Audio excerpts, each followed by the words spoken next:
추사체가 뭡니까? 너무 어려워서 제가 대답을 제대로 할 수 있을까 모르겠는데요. 피카소의 그림 그러면은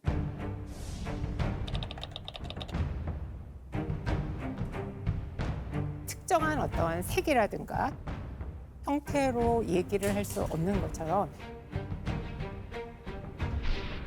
추사체라는 것도 구체적인 특징으로 말하기는 힘듭니다. 어떤 사람도 흉내낼 수 없었던 김정일만의 독특한 창조력이 있거든요.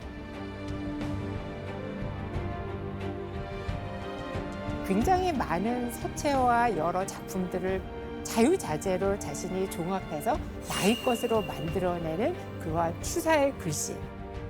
그걸 추사체라고 우리는 이해하면 좋겠고요. 특정한 형태의 양식, 스타일이라고 이해하기는 어려울 것 같습니다. 그러니까 이제 김정희가 이제까지 써 내려갔던 그 모든 글씨체들, 그거를 합쳐가지고 우리는 추사체다라고 이야기를 하는 거군요. 맞습니다. 추사체는요, 추사 김정희의 독특한 개성이 듬뿍 담겨 있는데 그 중에서도요, 추사체의 정수라고 불리는 작품이 있는데요. 오늘 여러분과 함께 그 정수가 담긴 작품을 한번 감상해 볼까 합니다. 오른쪽부터 무량수각이라고 읽으시면 됩니다. 무량수각. 충청남도 예산군 화암사에 써진 현판인데요. 이 무량수각을 보면 추사 김정희의 소박한 자연스러움을 느낄 수 있는 작품이라고 합니다. 근데 지금 추사 김정희의 글이니까 야, 이거 근사한데 멋진데 라고 지금 우리가 선입견을 가질 수도 있어요. 맞아요. 근데 당대만 해도 뭐야 이거 너무 괴이한 거 아니야? 라고 평가를 받기도 했지 않습니까? 예, 맞습니다. 김정희의 글씨가 너무 괴상하다라고 비판도 많이 했었거든요. 전에 없었던 새로운 것이기 때문에 사람들이 좋아하지 않았죠. 이 작품이 얼핏 보면은 굉장히 어수룩해 보이죠. 그런데 이 작품에는 굉장히 영민한 예술적 장치를 발견할 수 있습니다. 글의 내용이 시각적으로 드러난다라는 거예요. 그래서 중간에 있는 글자 둘을 보시면은 양자와 숫자, 이게 많은 세월이라는 그러한 의미거든요. 그래서 시각적으로도 보면은 층층이 뭔가 쌓여 있는 느낌이 들죠. 아니 이거 잘 보시면 알겠지만 이게 지금 문이지 않습니까? 네. 이쪽은 문을 좀 열고 좀 들어가는 느낌이 좀 들지 않습니까? 맞아요. 열었을 때 입체적으로 좀 그렇죠. 그림, 약간 그림 입체적으로 같아요, 그림. 안에 그림처럼 뭔가 이렇게 열고 들어가는 어떤 그런 느낌도 주는 것 같아요. 그러니까 그림 그린 것 같다고 이제 그렇네요. 얘기했어요. 그렇죠. 아, 이렇게 설명을 좀 들어보니까 추사 김정희 글씨의 매력을 조금 아실 것 같죠? 네. 네. 자, 계속 한번 보도록 하겠습니다. 여러분, 이건 종로구 옥인동 계곡 바위에 새겨져 있던 송석원이라는 글자입니다. 이거 뭐? 자, 이 송석원은요, 조선 후기 최대 중인층 예술가 모임 이름이에요. 송석원. 대표적으로 그 유명한 김홍도가 여기 있습니다. 김홍도 아시죠? 김홍도 알죠? 네, 맞습니다. 자, 그런데 김정희의 글씨가 왜 암벽에 새겨져 있을까요? 여기서 모임을 자주 가졌나요? 맞습니다. 이 바위가 있던 계곡에서 자주 모임을 열었습니다. 맞습니다. 그래서 추사 김정희한테 우리 이거 송석원이라 좀 써주십시오 라고 부탁을 한 거예요. 교수님, 그러면 김정희가 직접 돌에 저렇게 글을 새긴 거예요? 김정희는 종이에다 글씨를 쓰고요. 이제 이 장인이 그 글씨를 그대로 똑같이 돌에다가 새기는 겁니다. 최고의 예술가 집단에서 그를 부탁할 만큼 당시 추사 김정희는 서예가로 인정받고 있었고 그 명성 또한 높았다라고 할 수 있겠죠. 지금은 평가가 어떤가요, 교수님? 지금 사람들도 어떻게 생각을 하나요? 너무너무 좋아하죠. 아, 지금 추사체가 가장 가격이 높은 글씨입니다. 일제 강점기에 기와집 한 채 가격이었거든요. 그때부터 이 일본 사람들이 특히 추사체 하면 아주 껌뻑. 아 진짜요? 예. 자, 그렇다면 사람들은 왜 그토록 추사 김정희의 독특한 서체를 갖고 싶어 했을까? 오늘 우리는요, 추사 김정희 인생의 가장 큰 변곡점이 된 그 지점부터 한번 살펴볼까 합니다. 추사 김정희가 24살이 된 1809년 어떤 특별한 곳에 이 김정희는 갈 수가 있었습니다. 어디? 바로 이곳에 다녀온 후 추사 김정희는요, 호랑이 등에 날개를 단 듯 정말 자신의 재능과 뜻을 마음껏 펼치고 다녔습니다. 어딘지 바로 확인해 보시죠.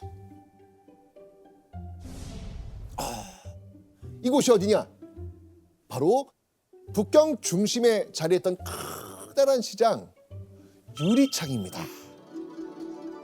황실과 궁전에 쓰이는 그 유리 기와를 굽고 공급하던 유리 공장이 여기 있었거든요. 유리를 만드는 공장이란 뜻의 유리창으로 불리게 된 겁니다. 아, 유리. 시간이 지나면서 이곳엔 오래된 골동품부터 바다 건너 서양에서 들어온 신문물, 값비싼 문방사호, 또 희귀한 책을 파는 서점까지 당시 조선에서는 보기 힘든 물건을 파는 가게가 쫙 들어서고 있었습니다. 그런데 조선 사람은요, 이곳에 마음대로 갈 수가 없었어요. 조선 사람은 북경은 물론이고요, 청나라 국경을 함부로 넘어서도 안 됐습니다. 교수님, 조선 사람은 청나라에 갈 수가 없었어요? 네, 그렇습니다. 명나라와 청나라가 전혀 허락을 하지 않았습니다. 그래서 당시 조선 문인들에게 중국의 최신 정보를 얻는다는 거, 그것은 거의 불가능에 가까웠어요. 진짜요? 그러면 그럼 어떻게 거기까지 청나라까지 가요? 자, 이유였습니다. 응. 바로 이 제도 때문이었습니다. 읽어보시죠. 자제공관. 자제공관. 네, 자제, 즉 아들이나 가까운 친인척을 군관으로 임명해서 사행단을 보필하게 하는 합법적 제도가 이 당시에 있었던 거예요. 자제군관이란 직책을 빌미로 해서 조선의 젊은 문인들에게 청나라로 가서 경문을 넓힐 기회를 주고자 했던 겁니다. 자제군관 제도는요, 명문가 사대부 중에서도 극히 소수에게 주어진 정말 특혜였습니다. 아, 집안이 좋았구나. 자, 그럼 느낌이 좀 오시죠 지금? 그래요? 이 김정희 집안이 얼마나 대단했는지 한번 보시죠. 아, 느낌 오지 않습니까? 왕가. 바로 추사 김정희의 증조 할아버지 김한 씨는 조선의 21대 왕 영조의 사위였습니다. 아, 즉 김정희 집안은요, 조선 왕의 사위 집안이었던 겁니다. 사위였구나. 게다가요, 이 김정희 집안과 영조의 인연이 또 한 번 깊어지는 일이 생깁니다. 영조의 두 번째 비 정순 왕후가 바로 경주 김씨 김정희 가문의 사람이었어요. 이렇게 두 번의 혼인으로 영조와 든든하게 얽힌 추사 김정희 집안은 로열 패밀리, 로열 패밀리로서 정말 오랫동안 부와 명성, 권력을 누리게 되는 겁니다. 그래서 추사가 24살이 된 1809년 당시 예조 참판 종 이품 당상관이었던 김정희의 아버지 이 김노경이 아들 김정희를 자신의 개인 수행원으로 뽑아서 북경으로 데리고 간 거예요. 김정희는 누구보다 들뜨고 흥분했을 겁니다. 그 이유를요, 당시 추사가 그때 스스로 불렀던 별칭에서 찾을 수 있습니다. 광사? 광사. 이 광자가 뭘까요? 미칠광? 미칠광. 맞습니다. 미칠광의 선비사. 그래서 말 그대로 풀면 미친 선비입니다. 오, 그런데 당시는요, 관습에 얽매이지 않고 진리를 추구하는 선비라는 뜻으로 쓰였습니다. 그러니까 24살의 추사 김정희는 말 그대로 학문에 미쳐 있었던 겁니다. 김정희가 연경에 갈 때 이미 과거에서 출신을 합격한 상태였거든요. 근데 이제까지 이 김정희가 공부한 거를 보면 시험 범위를 넘는 경전에 대한 다양한 해석이라든가 시와 그림과 글씨 이러한 것들에 굉장히 관심을 많이 갖고 공부를 열심히 했었거든요. 이 북경에 도착한 후 이 자칭 광사 미친 선비 이 김정희가 땡큼 달려간 곳 어디겠습니까? 추사 김정희는요 유리창에 있는 찻집에서 청나라 문인들과 정말 시간 가는 줄도 모르고 학문에 대한 의견, 조선에선 전혀 들을 수 없는 새로운 정보를 나누게 됩니다. 얼마나 재밌을까? 얼마나 재밌을까? 진짜 얼마나 재밌을까? 신세계. 그렇게 북경에서 청나라 문인들을 두루 만나고 다니던 어느 날 한 청나라 문인이 김정희 이름을 듣더니 예전부터 이 김정희를 알고 있었다면서 얼굴 만면에 화색을 띄우는 거예요.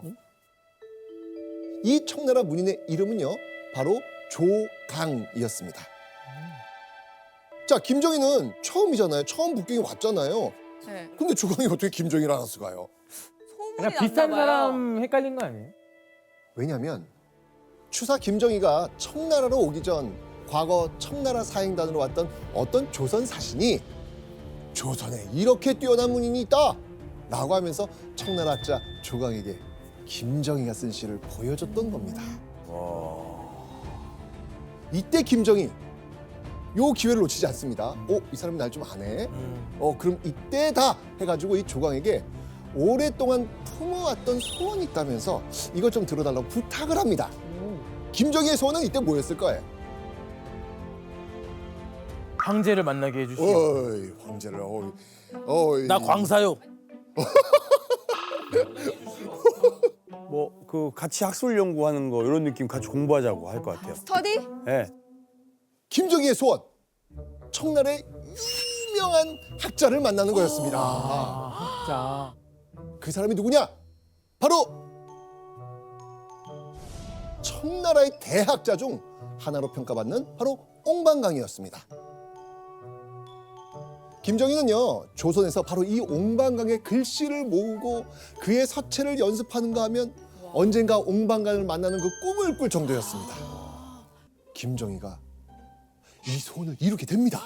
만나게 돼요? 연결해줬어요? 네네네네. 들어준 거예요? 놀랍게도 옹방강이 김정희를 집에 초대한다는 거예요. 오. 손흥민이 축구 그렇죠. 하는 꿈나무를 초대하는 거잖아요. 네, 정말 이 옹방강을 만날 수 있다는 말을 들은 이 김정희 심장이 쿵쾅쿵쾅 뛰고 정말 기대감에 부풀어서 앉지도 서지도 못했을 겁니다. 못해. 그러니까요.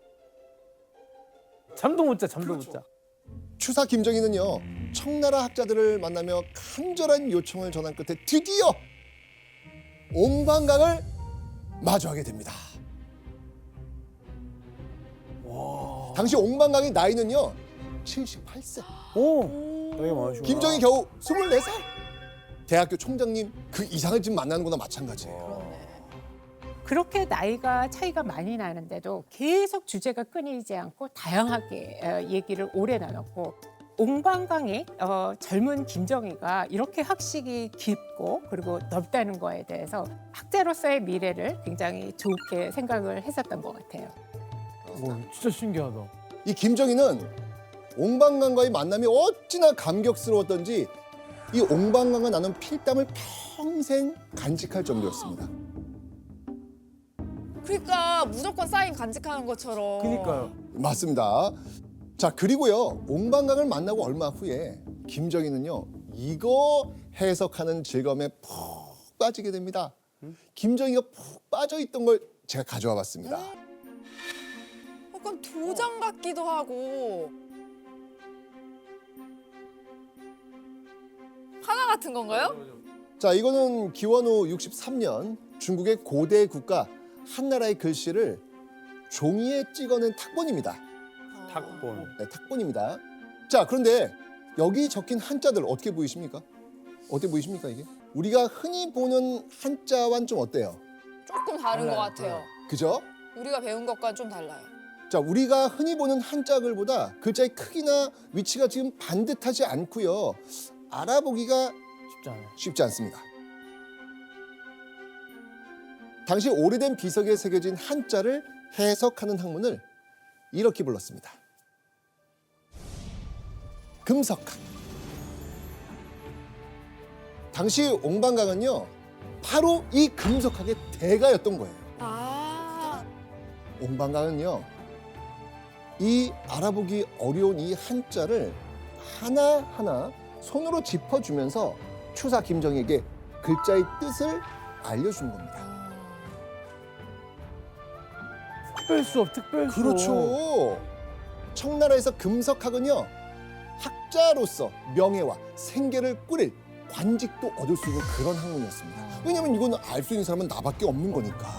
이걸 가지고 있다는 거는 하나의 나의 컨텐츠가 되는 거였죠.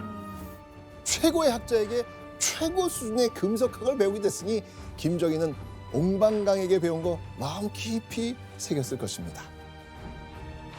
자, 그렇게 24 추사 김정희는 그 짧은 북경 유학을 마치고 조선으로 돌아옵니다. 자, 그런데요, 청나라에서 돌아온 김정희가 어느 날 해발 560m가 넘는 암석 봉우리를 오르기 시작합니다. 왜요? 자, 김정희가요, 위험천만한 암벽을 오른 이유는요, 오로지 산 꼭대기에 있는 미스터리를 밝혀내기 위해서였습니다.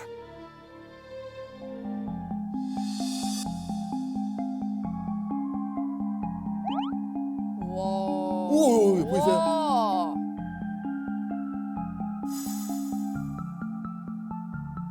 저 정상에 오, 비석이 예, 있어요? 예, 예.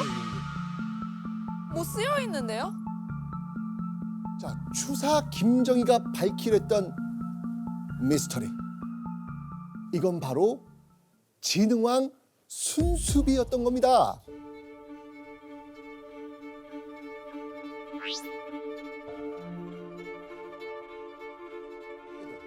당시 사람들은요, 이 진흥왕 순수비가 세워진 의미를 정확히 알지 못했습니다. 아.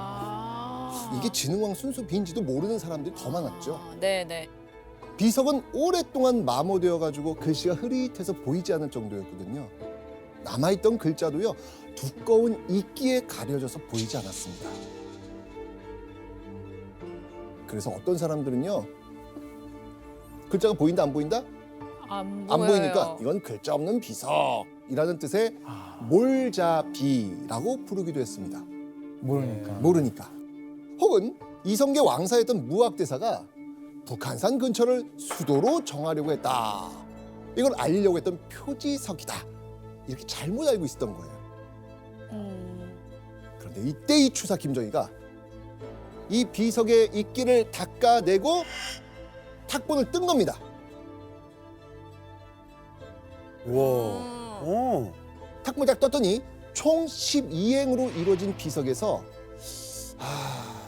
알아볼 수 있는 글자가 얼마 되지 않은 거예요. 이 시간이 뭐 거의 뭐 1000년 가까이 되는 그 너무 시간이니까. 지났죠. 그런데 군데군데 이 손상된 글자 사이에서 익숙한 단어가 보입니다. 1행에 태왕이란 글자 보였고요. 5행에서 충신정성이란 글자 보였고요. 7행에 도인 이런 글자가 보인 겁니다. 그런데 이 단어들은 북한산 진흥왕 순수비보다 먼저 발견되었던 함초령 진흥왕 순수비의 탁본에서 본 것과 같은 단어였던 거예요. 진짜 광사예요, 광사. 그걸 본 김정희는 그럼 북한산의 비석도 진흥왕에 관련된 비석이 아닐까라고 생각을 한 거죠. 김정희는요, 이후에도 암벽을 올라가지고 비석을 탁본하고요, 다른 비석과 역사 기록을 대조하기 시작합니다. 그러니까 퍼즐을 맞추기 시작하는 거예요, 지금요. 글자 퍼즐을. 김정희는 약 1년여의 그 세심한 연구 끝에 비석에서 무려 68자를 찾아가지고 해석해냅니다. 집념이 대단하네요. 그렇죠. 그리고 희미했던 제일 첫 행의 한자 참 진짜. 이 참 진짜가 진흥왕의 진짜임을 확신한 후에야 이거 비석 진흥왕 순수비야 라고 공표를 한 겁니다. 와. 나가죠. 교수님, 그러면 김정희가 진흥왕 순수비를 찾아낸 거예요? 그 이전에 서유구라는 학자가 10글자를 해독하고 그래서 진흥왕 순수비라고 이름을 붙였었거든요. 그런데 더 이상은 연고가 없었습니다. 그래서 내용이 뭔지, 그 역사적인 의미는 또 뭔지 이러한 것들을 세밀하게 학문적으로 연구한 사람은 김정희가 처음인 거예요. 와. 와. 그리고 김정희는 이제 자신의 성과를 문헌비고 우리나라의 문화재를 기록해 놓은 중요한 문헌이 있는데 거기에 당연히 순수왕비는 오류로 기록이 돼 있을 것이고 그 오류를 바로잡았습니다. 그래서 지금 교과서에 이 비석이 진흥왕 순수비라는 것, 그 내용이 뭐라는 것이 기록되어 있는 거예요. 당시 김정희가 한 일이 기록으로 남아 있거든요. 동현 씨가 한번 읽어주시죠. 네. 이는 신라 진흥왕 순수비인데 병자년 7월에 김정희가 와서 읽었다. 아, 이렇게 기록이 남아 있는 거예요. 네.